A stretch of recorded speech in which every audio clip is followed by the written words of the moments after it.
TWR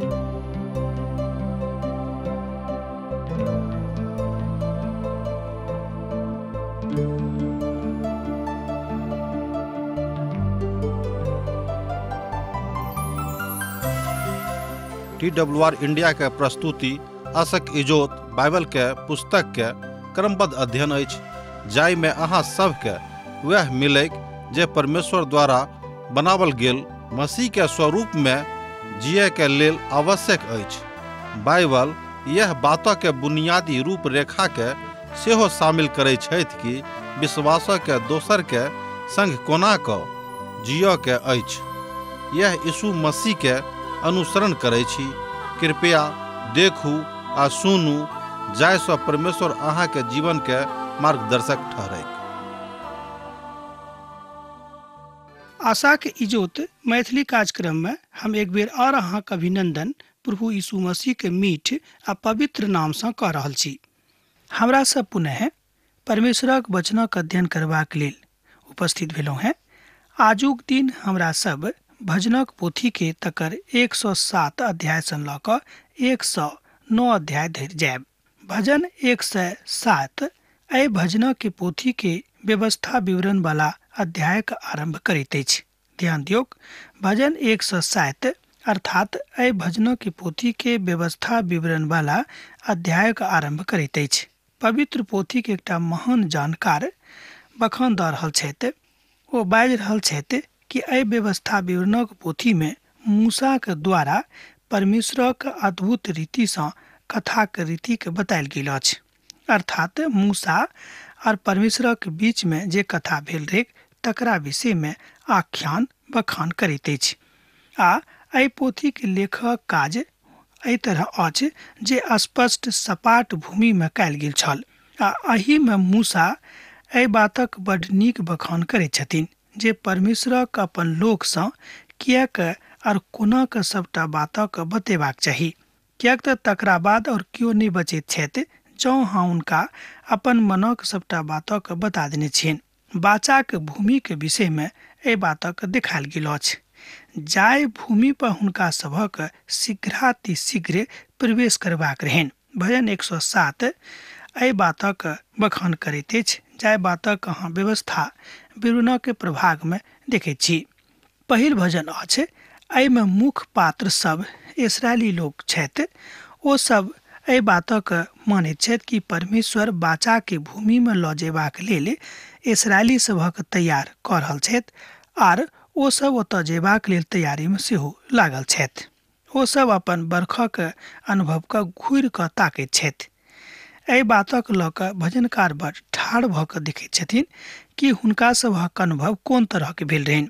विश्वासी सब अपन अपन अनुभव के विषय वस्तु के बताबैत छथि जे बहुत लोकक लेल आशीषक कारण बनैत अछि। भजन 107 एकटा एहन भजन अछि जाहि भजनक बड़ नीक सँ अखन धरि बहुत लोक नहि बाजने छथि आ नहि ओहि बातक ओतऽ ध्यान देने छथि। ओ एहि भजनक भविष्यात्मक दृष्टिकोण से अर्थात सेहो देखल गेल छैक।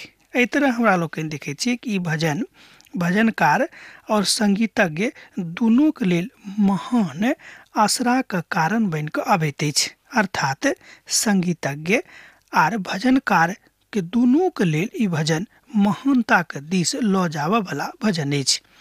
ई भजन 4 पदावली में विभाजित कयल जा सकै छै। ओ कोरसक आ बेर बेर दोहरावल जा सकैत अछि। ई तऽ भेल एहि भजनक के गायन प्रकृति, अर्थात कोन रीति से हमरा लोकनि भजनक गाबि सकैत छी। जँ हाँ संगीत जानै छी वा जँ हाँ रुचि राखैत छी तऽ बुझि गेल होबेक।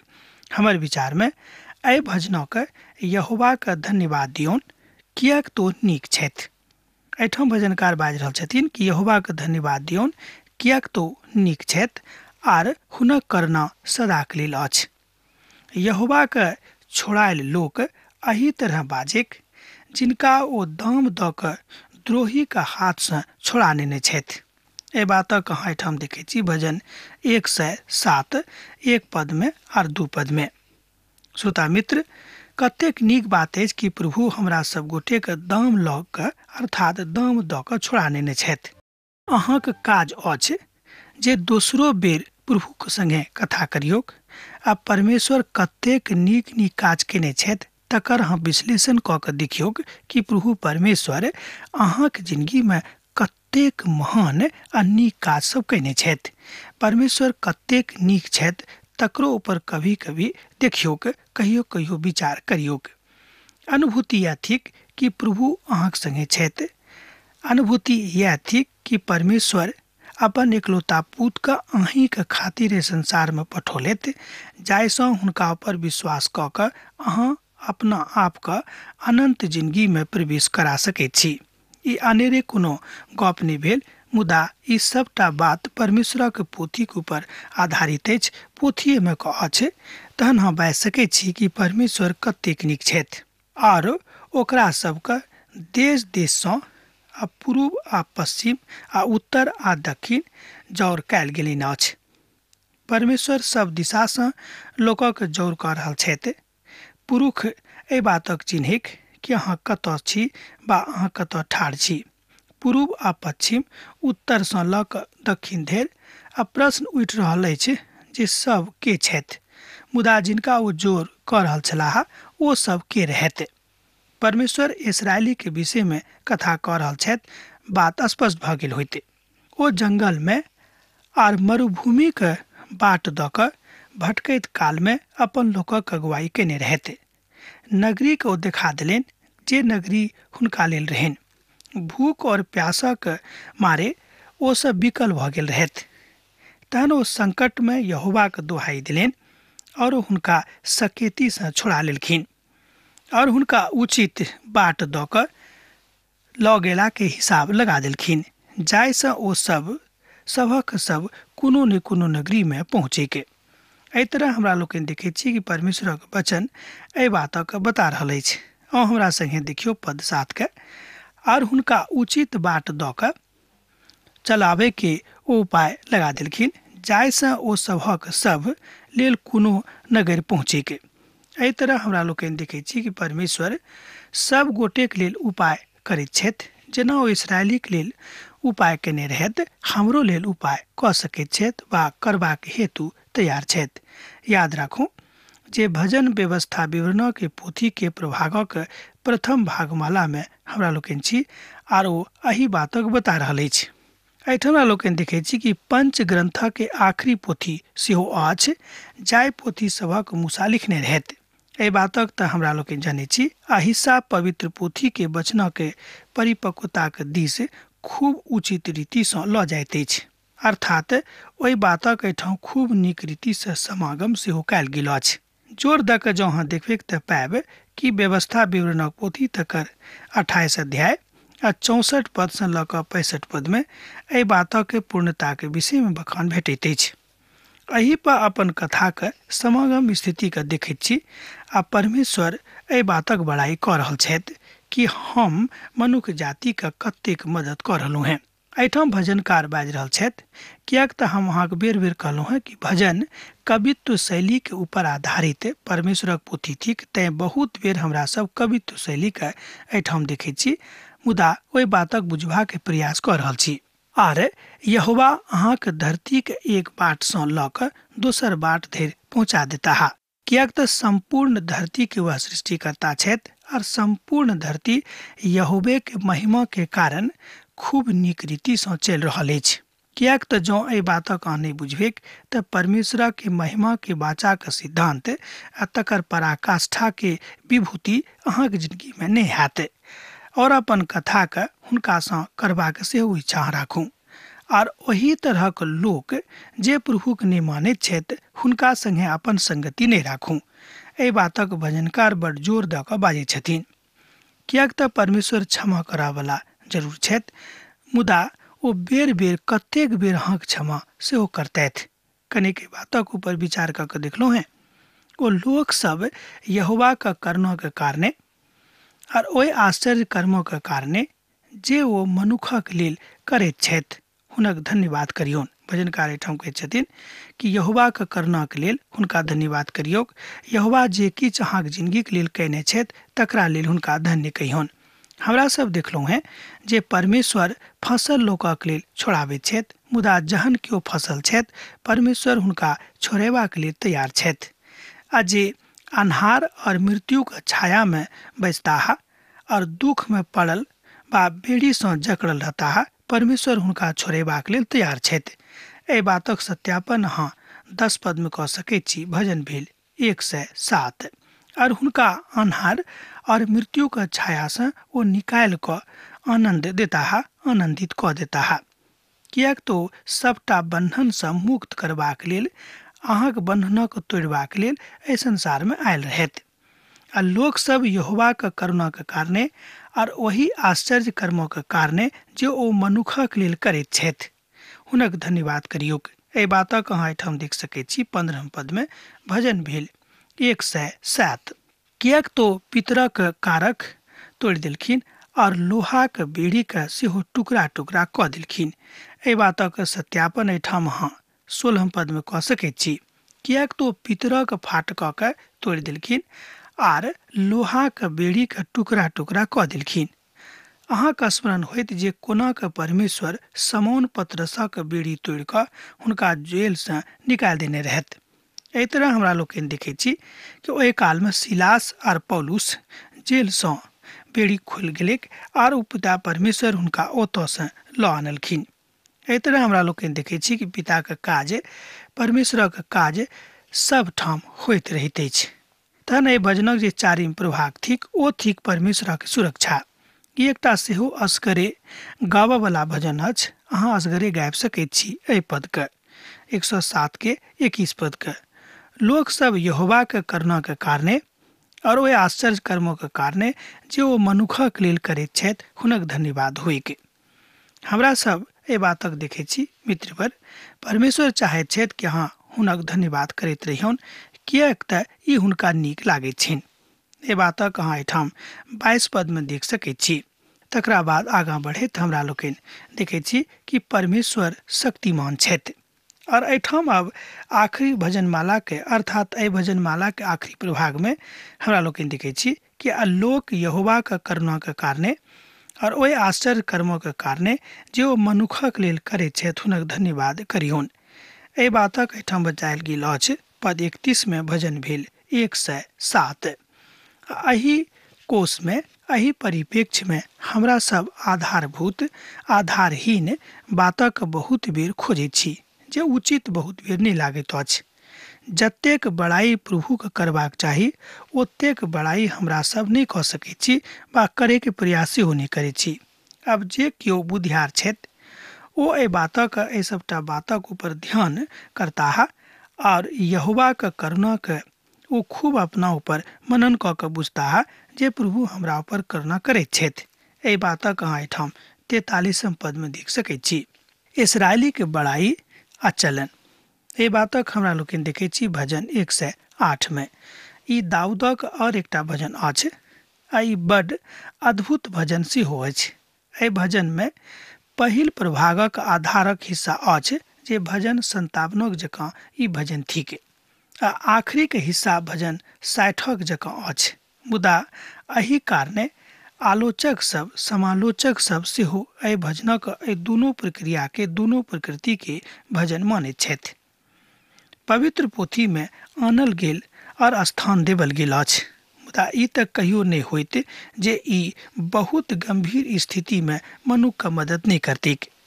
प्रभु के एकटा उद्देश्य छनि, ताई उद्देश्य से भजनकार से भजन लिखोने रहथि।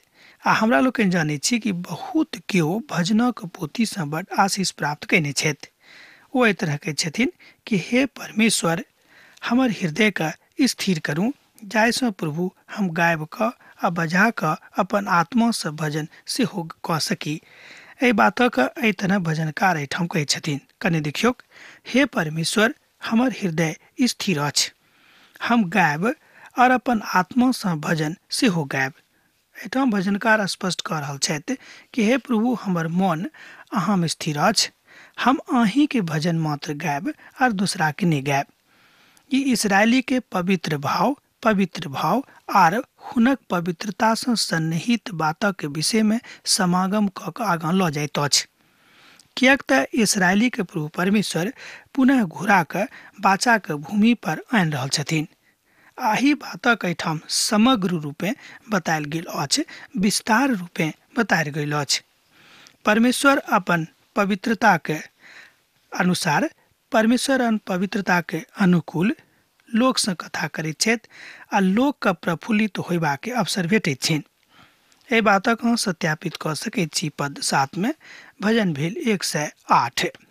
ई सब इसराइलक मुक्त करबाक भजन अछि।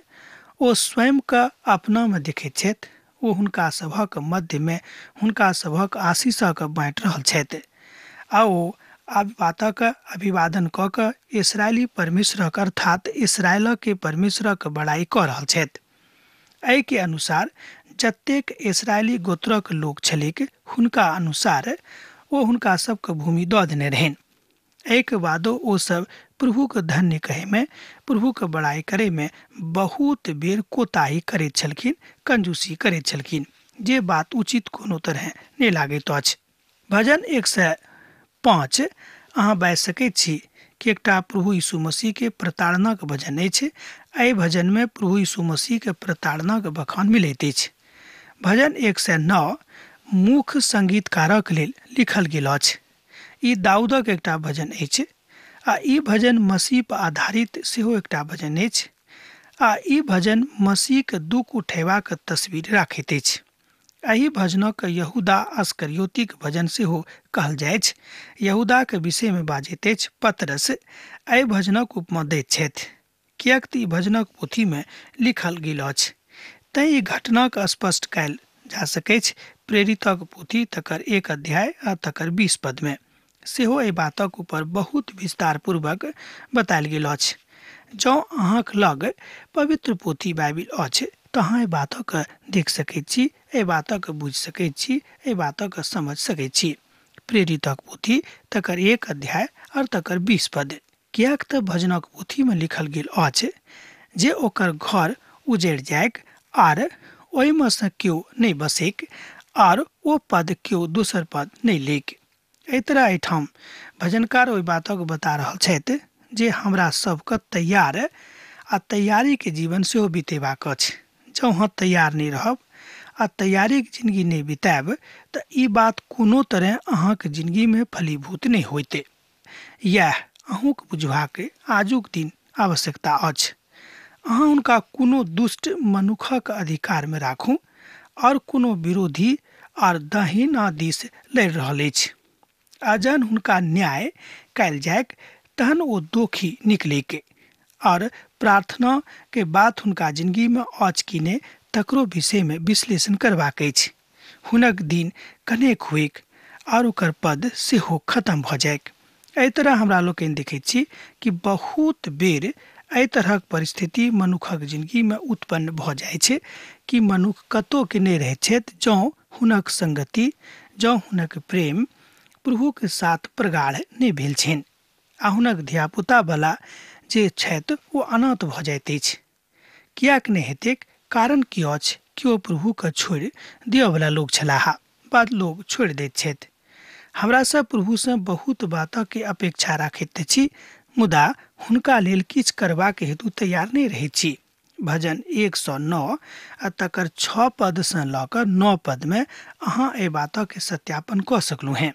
जँ अहाँक लग पवित्र पोथी बाइबिल अछि तऽ अहाँ खोलि कऽ देखियौक आ यह बात एहिठाम बतायल गेल अछि। यहूदा एहि बातक अपना जिंदगी में लागू नहीं कैलक आर ओ धोखा देबऽ वाला काज कऽ देलखिन। एहि तरह एहि बातक हमरा लोकनि सुसमाचार में देखैत छी कि यहूदा अस्करियोती प्रभु के धोखा दऽ देलनि और हुनक धियापुता मारल मारल फिरेक और भीख मांगल करेक और अपन उजड़ल बाड़ी सँ दूर चलि जायक आ हुनका मांगे में सेहो घटी हुएक। एहि तरह हमरा लोकनि देखैत छी कि जे केओ प्रभु के धोखा देता है, जे केओ हुनका संगे स्वयं के सन्निहित नहीं करता है, ओ परमेश्वरक महिमा का खूब नीक रीति से नहीं बुझता और हुनका जिंदगी में परमेश्वरक आशीष सेहो नहीं भेटतनि। यह बात प्रार्थना के साथ अहाँ सीख सकैत छी, मुदा अनेरे पढ़ि कऽ बा अनेरे सुनि कऽ एहि बातक अनुभूति प्रकृति रूपे अहाँ अपन जिंदगी में अनुभव नहीं कर सकलू हैं, कियाकि प्रायोजित सत्य प्रभु यीशु मसीह के दिस से अछि आर ए बातक अहाँ अपन जिंदगी में विस्तार पूर्वक बुझ कऽ आगाँ लऽ जा सकैत छी। यह बातक एठाम एकटा प्रकांड विद्वान कहैत छथिन। ओ कहैत छथि कि जे केओ प्रभु के ओहि बातक बिसरा देने छथि, हम तऽ यह कहब कि हुनका से छोट और केओ नहीं छथि। हमरा सबके छोट नहीं बनबाक अछि, कियाक तऽ प्रभु चाहैत छथि कि अहाँ नम्हर बनू, अहाँ पैघ बनू आ प्रभुक नजरी में अहाँ खूब पैघ छी। ई बात सेहो पवित्र शास्त्र बाइबिल कहैत अछि। भऽ सकैत कि अहाँके लोग अहाँके छोट बुझैत होइत, मुदा प्रभु अहाँके छोट नहीं बुझैत छथि, कियाक तऽ अहाँ से नेह राखैत छथि। हुनक नेह महानताक ऊपर आधारित अछि। यह निर्दोषित मेमनाक दिस लऽ जाइत अछि, कियाक तऽ हमरा लोकनि देखैत छी जहन निर्दोषित मेमना हमरा सभक लेल मारल गेलाह सूली पर चढ़ि कऽ, तहन कि प्रभु अपना आप के एहि बात से नहीं देखैत छथि। यह बात आजुक परिप्रेक्ष्य में हमरा बुझबाक अछि। परमेश्वरक महान काज स्पष्टता के साथ अहाँके जिंदगी में भेल।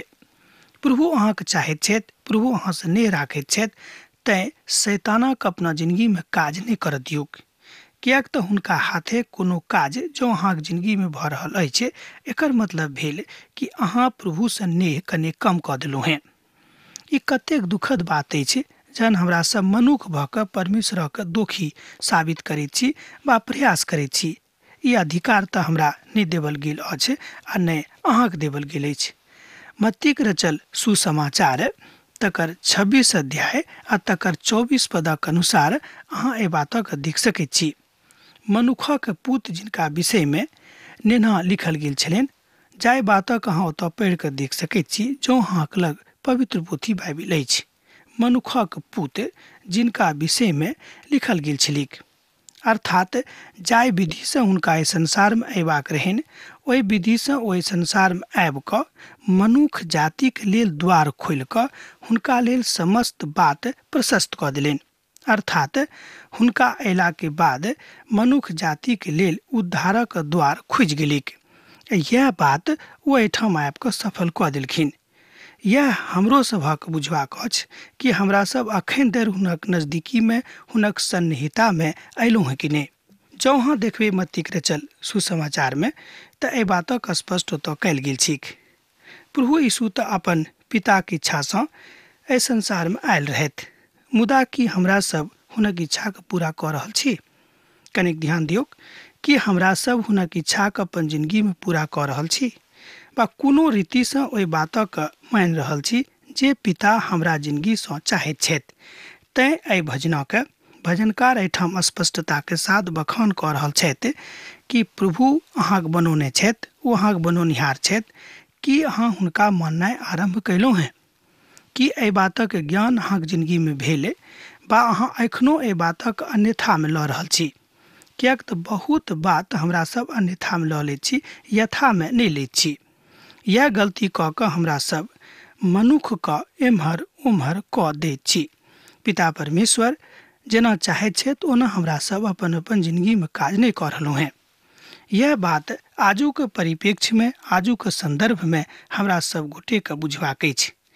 प्रभु यीशु तऽ पिताक इच्छा सँ आयल छलाह, जेना कि हमरा लोकनि देखलहुँ एखन, कियाक तऽ एहि बातक गोपनीय नहीं राखलखिन। जतेक बात पिता हुनका बतौने रहथि ओहि सबटा बातक ओ खोलि कऽ हमरा सभक लेल पवित्र पोथी में बखान कऽ देलखिन, वर्णित कऽ देलखिन। प्रभु से प्रार्थना करूँ ओ जरूर अहाँके ज्ञान देताह और अहाँके ज्ञानक चक्षु को खोलि कऽ अहाँके खूब मजबूत कऽ देताह। तहन अहाँ तऽ बुझि गेल होबै कि पिता परमेश्वर अपन वचन में अपन दासक द्वारा कोन बातक प्रेरणा दऽ रहल छथि। हमरा सभक बुझबाक अछि बड्ड स्पष्ट भाषा में, बड्ड छोट भाषा में कि प्रभु की इच्छा यह छनि, जाहि बातक एहिठाम भजनकार खूब स्पष्टता के साथ स्पष्टीकरण दऽ रहल छथिन कि प्रभु अहाँ से नेह राखैत छथि, हुनक नेहक बिसरेबाक आवश्यकता नहीं थिक। जँ अहाँ हुनक नेह अपना जिंदगी में बिसरा देबै के तऽ अहाँके जिंदगी में जतेक बातक बढ़ोतरी भेल छल ओ सबटा खत्म से भऽ सकैत छै। जेना कि इस्राएली को पुनः पठा देने रहथिन कतऽ तऽ दासत्वक जिंदगी में। ए बातक हमरा लोग जानी छी।